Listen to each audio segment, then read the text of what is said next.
नमस्कार मित्रांनो, स्वागत आहे तुमचं आपल्या यूट्यूब चॅनलवर. तर आज आपण सरासरीची काही एक्झाम्पल, वेगवेगळ्या प्रकारचे एक्झाम्पल बघणार आहोत. त्याच्यातलं आपलं पहिलं एक्झाम्पल आहे. तर गोपाल, अक्षय आणि अतुल यांचे सरासरी वजन 46 किलोग्रॅम आहे. जर गोपाल व अक्षयचे सरासरी वजन 40 किलोग्राम आणि अक्षय व अतुल यांचे सरासरी वजन 45 किलोग्रॅम असेल तर अक्षयचे वजन किती? तर सरासरीचं जे फॉर्म्युला आहे तो आहे आपला एकूण बेरीज सरासरी बरोबर एकूण बेरीज भागिला एकूण संख्या. तर आपल्याला त्यांनी गोपाल, अक्षय आणि अतुल यांचे सरासरी वजन जे दिलेले आहे ते दिलेले आहे 46 किलोग्रॅम. आपण ते 46 kg इथे लिहून घेऊ. त्याच्यानंतर एकूण बेरीज आपल्याला माहिती आहे का? तर नाही. तर आपण एकूण बेरीज ही लिहिणार नाही. आपल्याला एकूण संख्या माहिती आहे. एकूण संख्या म्हणजे एकूण किती लोक आहेत?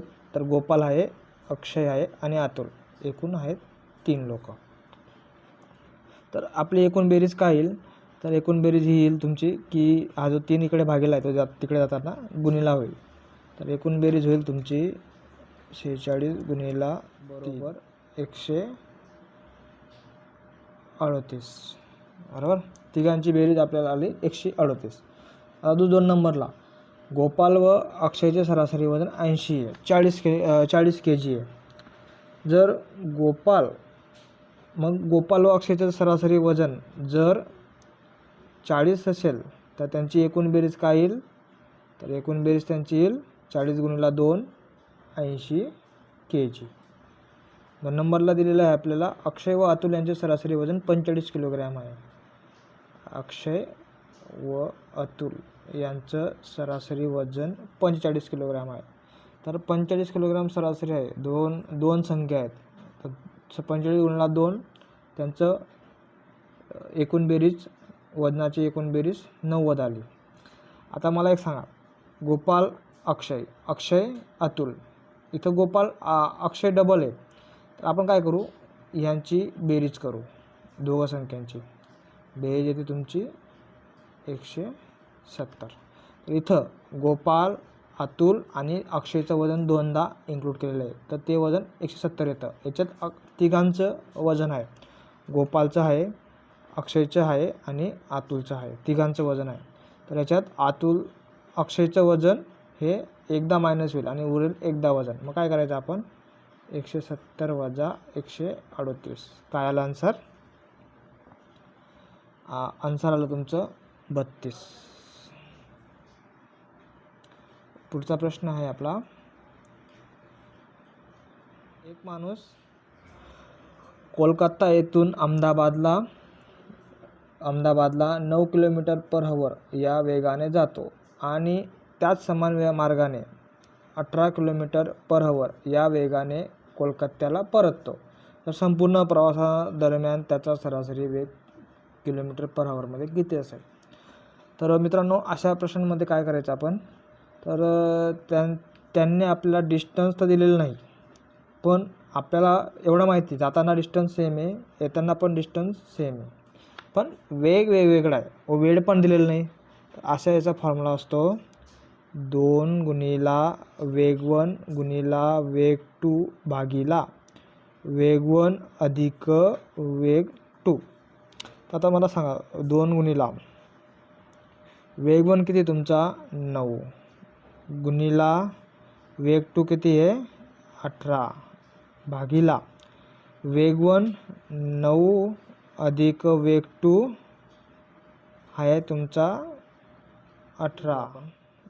2 गुणिला 9 गुणिला 18 भागिला 18 अधिक 9 27. तर 27ला आपण 9ने भाग देऊ. 9 त्रिक 27, 9 एक 9, 3ने 18ला भाग देऊ. 3 स 18, उरला किती? 2 गुणिला 1 गुणिला 6. बरोबर. 2 गुणिला 6 बरोबर 12. तर तुमचा सरासरी वेग आहे त्याचा 12 km/h.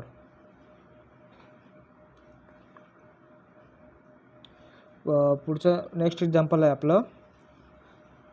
सचिनने एक अंतर 60 किलोमीटर पर आवर या वेगाने 2 तासात आणि 40 किलोमीटर पर आवर वेगाने 80 किलोमीटर अंतर पार केलं, तर सचिनचा सरासरी वेग किती?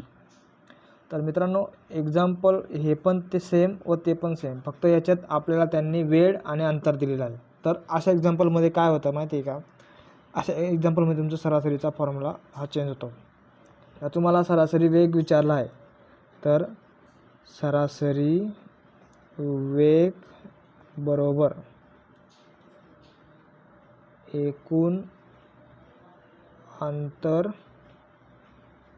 भागिला एकूण लागलेला वेळ. तर सरासरी वेग तर आपल्याला काढायचा आहे. एकूण अंतर, आता अंतर आपल्याकडे इथं आहे का, पहिलं तो जो एक अंतर जे अंतर आहे ते आपल्याकडे नाही आहे, पण आपल्याकडे माहिती आहे त्याने आपल्याला वेळ दिलेला आहे व वेग दिलेला आहे. वेळ आणि वेग यांचा गुणाकार हे तुमचं अंतर असतं. मग 60 गुणिला 2, तर तुमचं अंतर येईल 120 अधिक दुसरं अंतर काय, तर दुसरं अंतर तुमचं त्यांनी इथं दिलेलं आहे 80 किलोमीटर. तर दुसरं अंतर 80 किलोमीटर. एकूण वेळ, इथं पहिला वेळ दिलेला आहे त्यांनी 2 तास, दुसरा वेळ दिलेला आहे का, इथं त्यांनी वेग दिलेला आहे आणि अंतर दिलेलं आहे. तर वेळ काढण्याचं फॉर्म्युला आहे, तर आपण वेळ कसा काढतो,